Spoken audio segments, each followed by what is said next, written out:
examiner could do that. Is that what the medical examiner has done? He would have said to you, no, actually, the medical examiner hasn't even completed his autopsy. But none of you asked that question. You just bought everything that he said, hook, line, and sinker. And then you published your most of the things that I saw on Instagram and the newspaper were cause of death determined. Young lady committed suicide. That's irresponsible. That's irresponsible. You should not do that. You should say, wait a minute, detective. How many times have you been written up and reprimanded? Detective. Wait a minute, when did you have the statutory authority? Detective.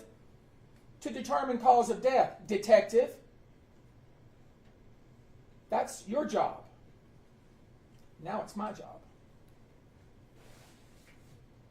The public dissemination of information by the Austin Police Department during an investigation, the way it was done yesterday, is unethical, unprofessional, and incredibly damaging to an objective, unbiased investigation. And it's also damaging to the memory of this child.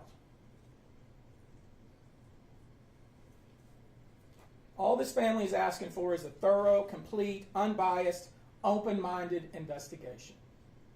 That's all they're asking for. That's what any parent would ask for whose child went to college, went to a game, lost her for several hours, and then find out hours and hours later that she supposedly jumped off a balcony. And with just a few questions, a few pointed questions, quickly figure out that these investigators, this so-called investigator, did not know what he was talking about. We're going to get into that. You can't close a case before you even have the cause of death from the medical examiner. Period. Full stop. You don't have that right. You don't have that authority. We have to get this right. This is not just for this family. This is for any family. You have to get this right. You can't close a book in the middle of reading a chapter and say that that's closed and it's over. That's not how it works. You can't misclassify a death like this. When you misclassify a death, you're planting a lie in the soil where truth should grow.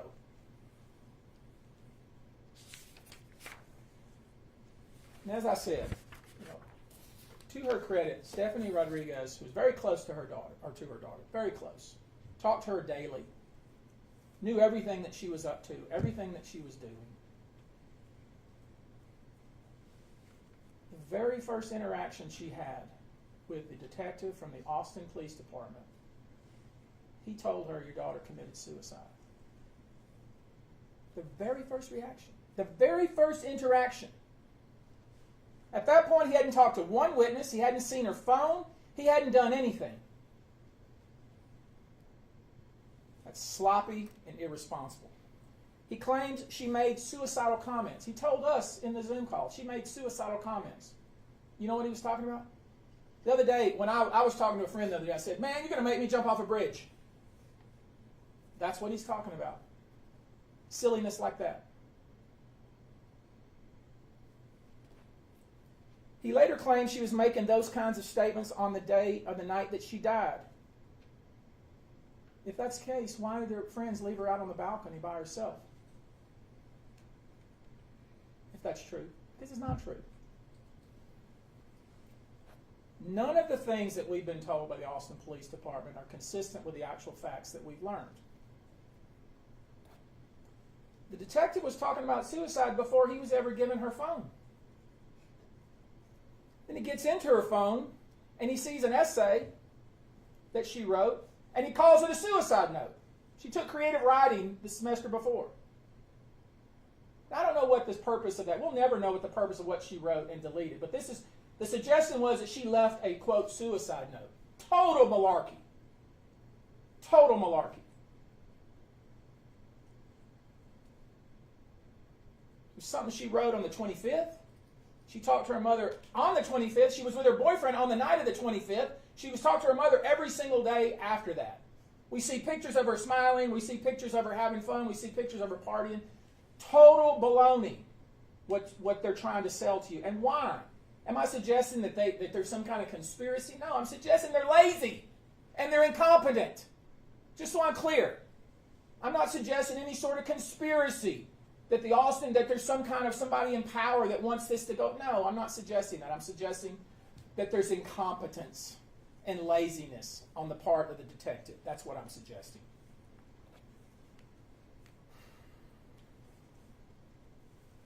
The suggestion they've made is she wrote an essay, because it's not a note. She wrote an essay on the 25th that she deleted. And then she goes and kills herself 4 days later. This is their logic. It's really ridiculous. So, a few things they didn't bother to even explain. I don't even know what they did, honestly. I know what we've done. We sent someone to the apartment. We had someone take the dimensions of the apartment. We had somebody measure the railing and the height of the railing. We know how tall Brianna was. She was 5'2". The railing's 44 inches. You don't fall over it. There's no furniture out in the balcony. There's nothing to climb up on, to jump off. Anyone that's on that little balcony, it's literally as big as this. It's a little bitty old balcony. And there's a window just like that you can see onto the balcony. The apartment is like a dorm. It's very small. There's no way you can be in that apartment and hide. If you're in the apartment, people know you're in the apartment. It's a little small apartment. No offense to the apartment complex, but that's what it is. It's like a little double-room dorm with a small balcony with no furniture. These are easy things to find out. Things that you would say, wait a minute, you're saying that this young lady was out on the balcony and she was 5'2", she had to somehow climb over the railing to try to kill herself? Then certainly you guys could see that. Certainly you knew that was happening. How could that possibly be? It doesn't make any sense because it didn't happen that way. She was 100 pounds, 5'2". There's no way she could fall over that railing accidentally. There's no way to be on the balcony and you be inside and not know somebody's on the balcony. It's not possible. It's almost impossible to be inside the apartment and not know somebody's in the apartment with you, even though there's 2 little bedrooms. This is called common sense. I'll tell you what's most concerning. They didn't explore the fight that Brianna apparently had with somebody at the tailgate at the Austin Rugby Club. I think she went to, what was the name of the tailgate that they had there? Some student organization. Latin Economic Business Development tailgate at the Austin Rugby Club. There was an altercation between her and another female. No investigation of that. Turns out that other female was in the apartment with her that night. There was a witness between 12:30 and 1 a.m. who posted on TikTok. Many of you have seen it. Young man posted on TikTok that he could hear up above at around the 17th floor in that general area fighting, screaming. Somebody saying, "Get off of me!" And then a muffled sound. He posted it, got many, many views. You can get on TikTok and look at it now. We talked to him this morning. And guess what? Here's the irony. Or maybe here's the tragedy. The police didn't bother to talk to him. Now, why wouldn't they talk to him? He had incredibly specific information about what he heard. He could hear it loud enough. He could hear the words that were spoken. "Get off of me!" and screaming. And then a muffled cry between 12:30 and 1 p.m. right next to the apartment. We had an expert say, wait a minute, could he hear that? We had to engage an expert to say, is it possible that he could actually hear that? The expert said, absolutely. Absolutely could hear that. It makes a lot of sense. Never talked to by the police. We have a witness who was in the apartment across from the apartment where this apparently occurred, who could hear running back and forth and screaming. And then she said, I could tell something bad had happened. Did y'all know this? Ridiculous. Her entire family was in the apartment. The police could have talked to her. and several other people. They failed to look into the anonymous message that was sent. There was an anonymous message that was posted that said, hey, I have specific information that this young lady was locked out on the balcony. Did you know that? It's not part of the investigation. Why is it not part of the investigation? Because they made their decision literally within minutes. Within minutes. Now here's where it gets a little dicey, and here's where I'm having and I want to be very careful, because I don't want to be accusing anybody, because I'm not accusing anybody other than the APD, the Austin Police Department, not doing its job. At first we were told that she jumped from the balcony, and the three young women that were in the apartment, and we're talking about, as I said, a tiny little apartment, were asleep and didn't know where she was. That's what we were told first. That they were asleep. They didn't even know she was on the balcony. They didn't know where she was, and that's the reason why they didn't call the police until 12:15 the next day. That's what we were told. That's part of the cop's timeline. Okay? Put up the timeline. Right. They said, according to the plot, we haven't talked to them. These are these anonymous women who were in the apartment, three of them, one of which was the lessor or the lessee of the apartment, who vacated the apartment the very next day and never went back. Did you know that? This is the timeline that the police gave us yesterday. This is the timeline.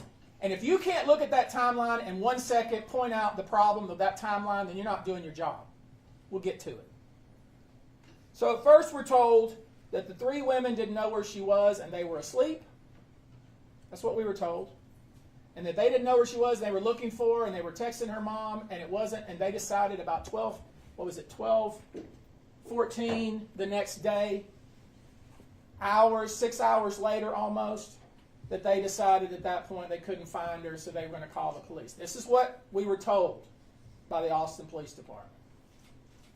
Lay aside what was heard happening at about 12:30 to 1 o'clock that night. Lay aside what the witness across the hall said. Lay aside what the man down on the street said. Just disregard all that. This is what the police say. It must be right, according to them, because they did such a thorough investigation. This is what they gave us. Not one of you have asked a question about it. Not one of you. But this is what they said. Her friends called the police at 12:14 the next day because they didn't know where she was. They hadn't seen her. They thought maybe she'd went out. That's what they said. Keep that in your mind. When I asked the police that, like, wait a minute, how is that possible? How is that possible? A whole group of 14 or so people came into the apartment that night after they'd been out partying. They got there about 11 or so. Everybody left. Right? That's what they say. And it left just 4 girls there, 4 young women. Right? And the 4 young women, 3 of them didn't call the police till 12 o'clock the next day because they didn't know where she was. That's what the police say. Lay aside what the witnesses have said about that, and lay aside the fact that that's a really small apartment. It's hard to get lost in that little small apartment.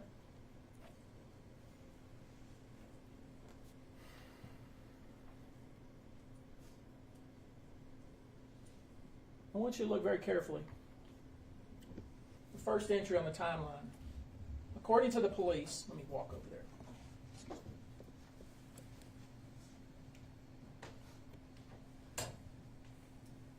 Brianna did not have her phone. She didn't have her phone, so she had to call. To make a call, according to the police, she borrowed her friend's phone, meaning one of the 3 women that was in the apartment. Now look at this very carefully. So according to the police, she borrowed her friend's phone and made a call from 12:43, and it lasted 1 minute. At 12:46, 2 minutes later, the police were responding to a 911 call because she was outside on the ground. Now do the math. So you're probably thinking, well, she must have, hung up her friend's phone and she just jumped. She hung up the phone and she dropped it on the balcony and she jumped. First question you should have is, where is the phone? What did she do with the phone? I asked the police that 3 different times. 3 times.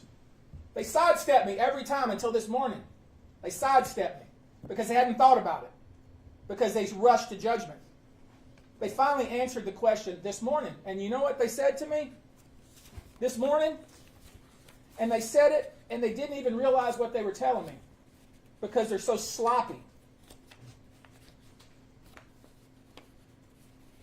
I made them put it in writing. I have it here. I'll read it to you. Austin Police Department did not find the phone on Miss Aguilera.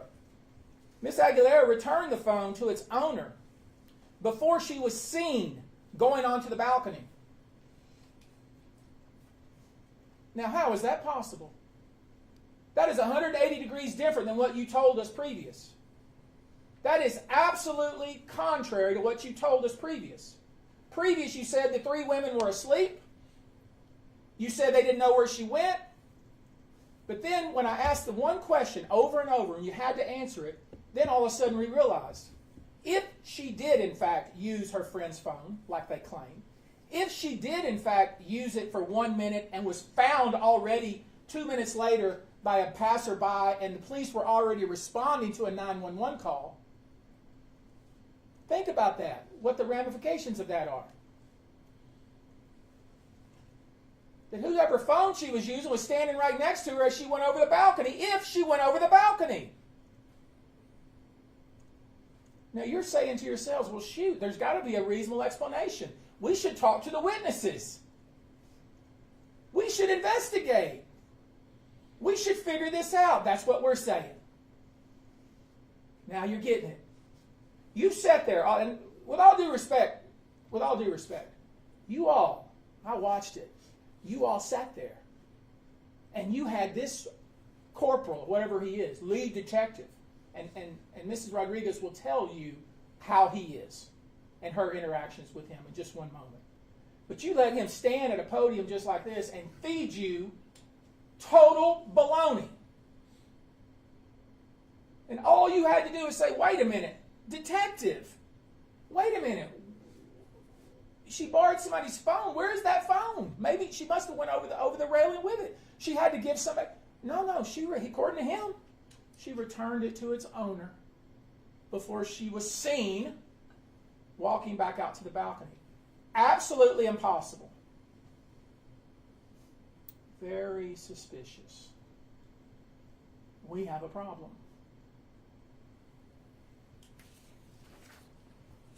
And I shouldn't have to ask the detective 3 times the same question, should I? I shouldn't have to do that. But I did it, and I'm going to keep doing it. And another thing, why would you tell these kids, the boyfriend who Stephanie knows, who's been over to her house, who her daughter has been dating, they're in love, why would you, detective, tell him not to speak to Stephanie Rodriguez? Don't talk to her. What kind of foolishness is that? Just absolute insensitive and inhumane in my view. Before I go any further, I'm getting a little incensed here. Let me introduce to you Stephanie Rodriguez. She wants to read to you a statement. I hope you'll give her your full attention.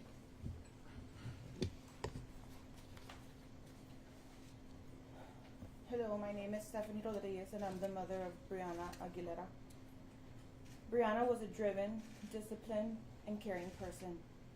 She was beautiful. She was a loving daughter, a protective big sister, and a caring granddaughter. A second mom to her 2 younger brothers. Her baby was her little Yorkie, Ava. All of us were her best friend. She made everyone around her feel loved and supported. I considered her my best friend, not just a mother-daughter relationship. We talked every day, and she would tell me everything. I miss her so much. Her brothers miss her too. Her father and grandmother miss her so much, and so do all her friends. Brianna grew up as an all-star cheerleader, an incredible athlete. She was an honor student and a member of the National Honor Society all throughout school. Christmas was her favorite time of year. She loved decorating, baking, and hiding the elf on the shelf for her little brother. Her brothers already miss her so much. Brianna graduated magna cum laude from high school. She was accepted to many colleges, but chose Texas A&M. She was studying political science and criminal justice. She was not like most young girls. She loved writing more than watching TV. Her favorite class at A&M were her creative writing classes. She dreamed of attending law school in New York and wanted to become a criminal defense lawyer. She was so smart and had such a bright future. She dreamt of a life of where she could make a difference. My daughter was not suicidal. I know my daughter better than anyone. We spoke every day. I spoke to her on the 25th, the 26th, and the 27th. Even the morning of the 28th, she was not suicidal. To the Austin police, I can deal with you being annoyed each time I called or tried to talk to you.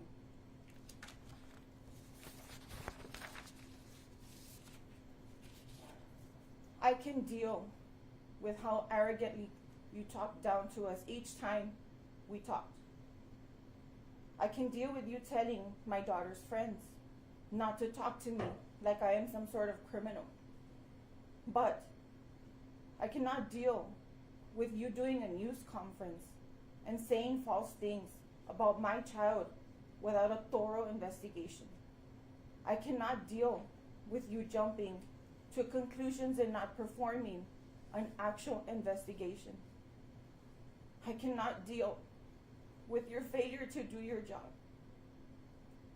Do your job.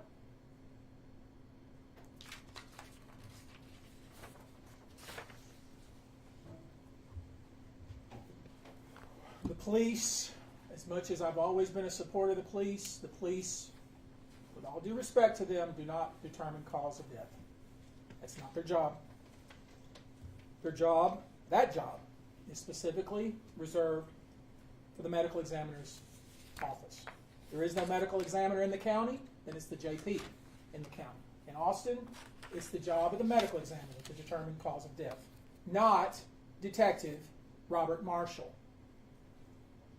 The medical examiner told us that a rape kit was done and the autopsy will be performed. It'll take us 60 to 90 days. So that begs the question, why did Detective Robert Marshall tell us that they had reached their conclusion and that the investigation was complete? It doesn't work that way. How is it that Robert Marshall has determined the cause of this young woman's death? He doesn't have that authority. His job is to question all the witnesses. We've already offered up several. We'll offer up several more for him to do his job. Hopefully a different investigator will be involved. There are many questions about what was done here, about what happened on that night. And it's already going to be incredibly difficult for the Austin Police Department to conduct an objective investigation at this point. And that's because the way that the Austin Police Department has handled this and jumped to conclusions within hours of this tragedy disqualifies the Austin Police Department from further investigation of this matter. So, I'm doing this today. I'm calling on the Austin Police Department to reopen the investigation with a different investigator, to reassign Robert Marshall and put this in the hands of a different investigator. Failing that, I will be calling on the governor to engage the Texas Rangers. We will submit a formal packet to them with all the evidence we have gathered so far, and we will gather. We intend to present 30 to 40 pages of information, statements, and other factual data that they need to do a proper investigation. And here are the questions I hope are answered. Austin Police Department, why would you close your investigation without having all the facts? Why not wait for the autopsy results? Why not wait for the rape kit result? And who would you send it to if you've already made up your mind? Why not question all the witnesses, the ones that we've questioned? The young man who was down on the ground, who heard somebody say, "Get off of me," or the young lady and her family across the hall, who heard running, screaming, and, quote, something bad had happened. Why not question them? Why not examine all the phones of the friend group? We asked that question in the Zoom call. You know what we were told? We don't have the power to look at their phones. Hogwash. Hogwash. You have that power. And you need to do it. Why hold a hasty press conference to announce that this young lady had killed herself without even talking to her mother to see what her affect was leading up to the 28th? You heard what she said. She knows her daughter. She knows her daughter more than anyone. Why not talk to the friends immediately? Why wait? Why wait to talk to her friend group? Why not talk to them immediately? Why did you let the owner of the apartment, that is the young woman who was leasing the apartment, vacate the apartment? Literally vacate the apartment and leave town. Why won't the boyfriend talk to us? The boyfriend that was a longtime boyfriend of this young lady and was very friendly with her mother. Why can't we see the texts? Why can't we see the phones? Where's her wallet? Where is Brianna's wallet? It's missing. They didn't tell you that, did they? I see you writing. They didn't tell you that, did you? If you would have asked the question, they would have told you that. They told you what they wanted you to hear. They didn't tell you the complete facts. Her wallet is missing. Why did her friends wait until 12:14 the next day to report her missing? If she had barred the phone and returned it the night of, 2 minutes before she jumped her death.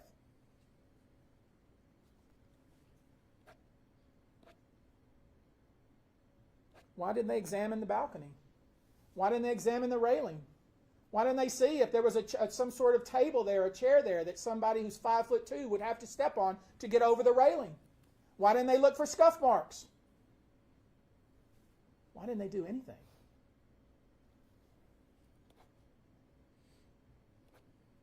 They didn't even bother to look to whether if somebody did in fact jump off the balcony, whether they would end up in the tree that's 30 some odd foot forward of the apartment. Y'all didn't ask that question either. The laws of physics aren't different in the city of Austin. You realize. The same laws of physics as exist here in Houston.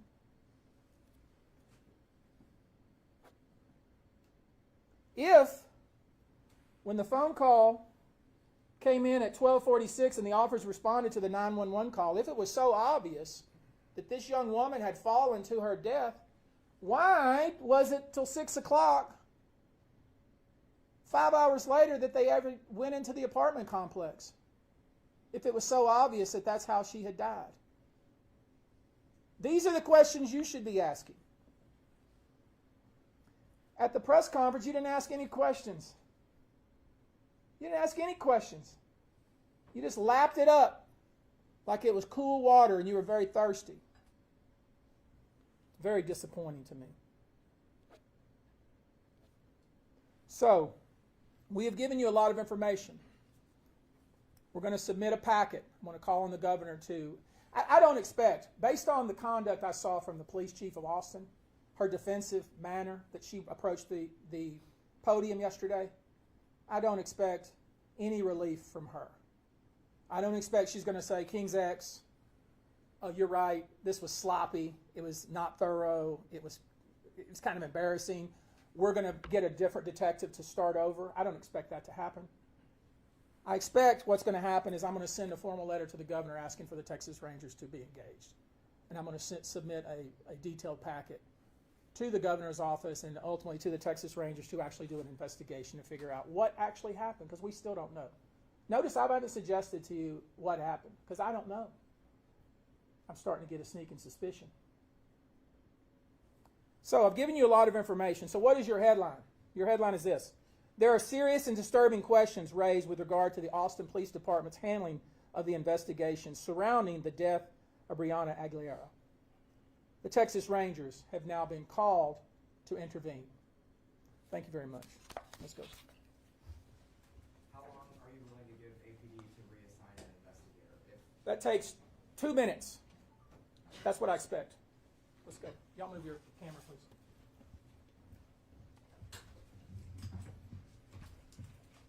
Thank y'all.